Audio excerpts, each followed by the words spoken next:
Bokono Atanzé. Beaucoup d'autres. D'accord. Alors, nous allons décrypter, bien entendu, en français, parce que cette émission est suivie même au Japon. Cette émission est suivie aux États-Unis, cette émission est suivie au Cameroun, selon les retours que nous avons. Donc, on ne peut pas imposer la langue française, mais c'est malheureusement cette langue que tout le monde peut comprendre rapidement et sans cela. Mais bon, si quelqu'un a envie de consulter ou bien de s'exprimer en langue nationale, nous ferons le devoir de traduire. Or, traduire, c'est trahir.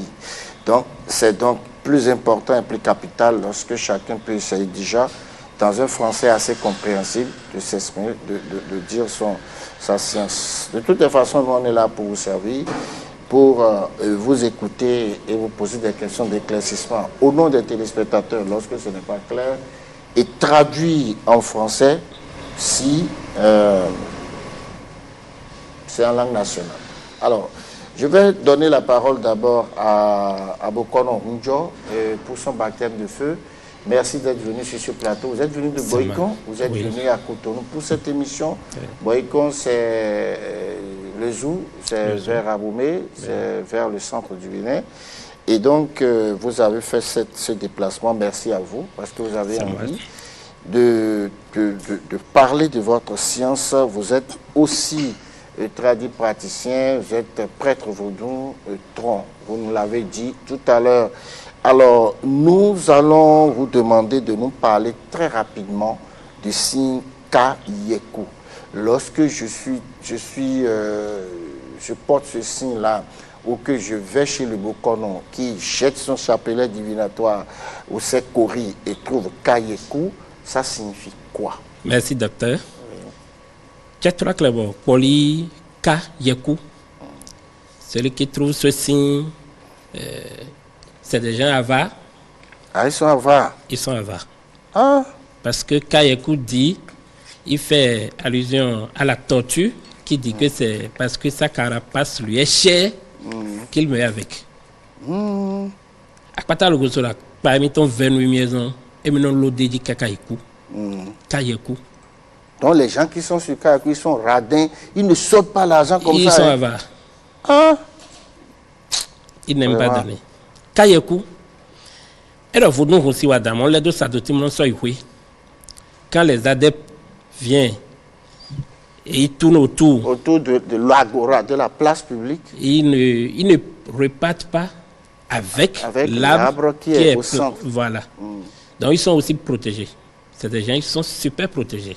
C'est des pingres protégés, ça fait 2 P. Bon, peut-être que c'est Dieu qui a organisé ça comme ça. Enfin, on prend ça comme ça. Donc, je note qu'ils sont des pingres protégés. Oui, vous pouvez continuer. Hein. Kayeku. Et donc, il y a beaucoup de jagla. Et non, on va voir ce qu'on a dit. Maintenant, on a mis des dogbono bla dogbono. Bon, dogbono kan bla dogbono. C'est-à-dire, l'araignée, le gros araignée qui va tisser. Qui tisse les trucs et on met la tête dedans des fois là. Voilà. Il dit pour cette fois-ci, le gros pain va attacher le gros et les petits pains vont attacher les petits. Ah, là, s'il y a attachement, donc il y a problème. Oui, Kayeku. Kayeku, c'est un signe. Il dit encore, ceux qui sont sur ce signe, lorsqu'ils savent bien respecter les principes de la vie, ils sont protégés par la vie. Et ce n'est que eux-mêmes qui peuvent se détruire. Mais c'est ça, c'est un principe pour tout le monde. Hein. Voilà. Si tu respectes les lois de la nature te protège, ou bien. Voilà. Donc je note ça aussi. Kayeku, il dit, pour le continent de Pouadjana d'Akoulibena Bibo. Kayeku. Donc c'est le même arbre de cléquin là qui va encore préparer cléquin et cléquin va être cuit. Voilà. J'ai traduit ça, hein. Sauf que je n'ai pas traduit cléquin. Même si ce n'est pas fidèle. Kayeku. Donc, ils sont bien protégés. Oui. S'ils ne font pas du mal dans leur vie. En fait, s'ils ne jumpent pas, s'ils ne font pas d'ibiti là, ils sont protégés par la nature. Par la nature.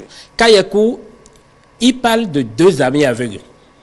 De 2 amis aveugles qui ont décidé un jour de se suicider, de se donner la mort. juste parce que il ne trouve plus à manger. Il devait aller se faire noyer dans une fleuve. Mais à un moment donné, le premier a réfléchi, dit, mais je souffre, d'accord, mais je respire, je vis, je mange. Même si ce n'est pas suffisant. Il ne faut pas que je meure comme ça. Mais puisqu'il a déjà promis à son second qu'il va se suicider au même moment que lui, il est allé chercher une pierre qu'il a emportée sur lui. Ah, c'est ce morceau-là, ça. Le second aussi, différemment, hein, ils ne se sont pas parlé. Mais le second aussi a réfléchi de la même façon. Il a dit, il ne faut pas que je me suicide. Lui aussi, il est allé chercher. Il est allé chercher. Lui, c'est une brique de 10. Il est allé chercher une pierre, lui aussi. Et les deux ont évolué. Ils n'avaient pas Dieu pour voir. Donc chacun avait sa pierre sous les selles. Voilà. Lourd. Ils ont évolué vers le fleuve là. Vers le fleuve. Ouais. Arrivés au bord du fleuve, ils ont décidé de sauter les deux à la fois en même temps. C'est-à-dire, quelqu'un ne va pas sauter avant l'autre. Donc ils ont dit 1, 2, 3 et puis plop, chacun a jeté sa pierre. Voilà. Et ils ont entendu djou, djou. L'autre a cru que l'autre est parti alors que lui il est ici, il n'a fait que jeter sa pierre. Mais le second aussi a cru que lui il est ici, il n'a fait que jeter sa pierre. C'est au retour maintenant, chacun a commencé par chercher la voie avec sa canne et K.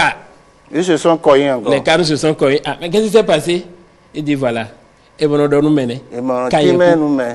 Voilà.